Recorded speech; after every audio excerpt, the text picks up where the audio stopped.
அம்முவை பற்றி நான் பேசணும்னு நினச்சேன். கடந்த 15 ஆட்டில் இவங்க தான் வைரலாக போயிட்டு இருந்தாங்க. தெருவில் நாயெல்லாம் சண்டை போடுறதை விட்டுட்டு நாய் வளர்க்குறவங்க சண்டை போட ஆரம்பிச்சிட்டாங்க. நானே 3 நாய் வளர்க்குறேன் வீட்டில். அப்புறம் வாசலில் வர நாயும் அங்கே வீட்டுக்குள்ளே கூப்பிட்டு தான் சாப்பாடு போட்டு அனுப்புவேன். என்ன பண்ண முடியும் சொல்லுங்கள்? ஆனால் அது கடிக்கிறதுக்கெல்லாம் நம்ம பொறுப்பு கிடையாது. கடித்தா தப்பு தான்.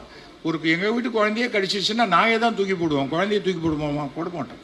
அதுவும் உயிர் தான், இதுவும் உயிர் தான். ஆனால் நம்ம ஒரு விஷயம் என்னென்னா, டெலிவிஷனில் எல்லாமே இந்த மாதிரி நிகழ்ச்சிகள்லாம் டிபேட்டுக்கு போகும்போது ½ அன் ஹவர் நான் இருப்பேன். அதுக்கு மேலே இருக்க மாட்டேன்னு சொல்லிட்டீங்கன்னா உங்கள் கருத்தை மட்டும் சொல்லிவிட்டு வெளில வந்துடலாம்.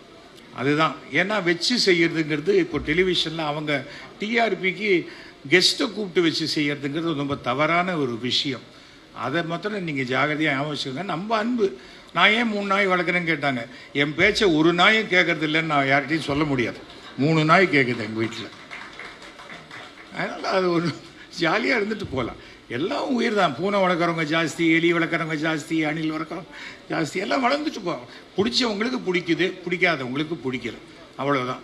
ஆனாலும் எனக்கு அது பிடிக்குங்கிறதுனால அவங்களே எனக்கு பிடிக்காதுன்னு சொல்கிறது ஒரு தவறான மனோபாவம். மனிதர்களை ஏன் வெறுக்கிறீங்க? அவங்களுக்கு நாய் பிடிச்சிருக்கு, இன்னொருக்கு பிடிக்கல.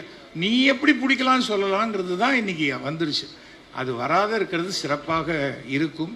யாருக்கு என்ன பிடிக்குதோ அதை வளர்க்கலாம், அவ்வளோதான். ஒய்ஃப் ஹஸ்பண்டை வளர்க்கலையா? அந்த மாதிரி தான் சாப்பாடு போட்டு தான் வளர்க்குறாங்க. அந்த மாதிரி ஒவ்வொருத்தருக்கும் ஒவ்வொரு விஷயம், பெட் அனிமல் இருக்கும்.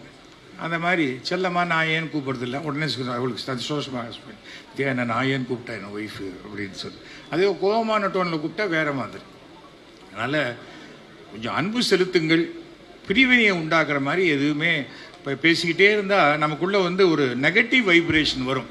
இன்றைக்கி எப்படி ஒரு பாசிட்டிவ் வைப்ரேஷனோட இந்த ஃபுல் அரங்கத்தில் நீங்கள் எப்படி ஒரு சந்தோஷமான மனநிலையில் இருக்கீங்களோ, இந்த டீம் தொடர்ந்து இந்த 3 ஆண்டுகள் இருந்து அடுத்த முறை எலெக்ஷனே வேணாம், நீங்களே கண்டினியூ பண்ணுங்கன்னு சுயேட்சையாக வரக்கூடிய அளவுக்கு உங்களுடைய சாதனைகள் இருக்க வேண்டும் என்று வாழ்த்தி உங்கள் அனைவருக்கும் என்னுடைய மனமார்ந்த வாழ்த்துக்களை தெரிவித்துக் கொள்கிறேன்.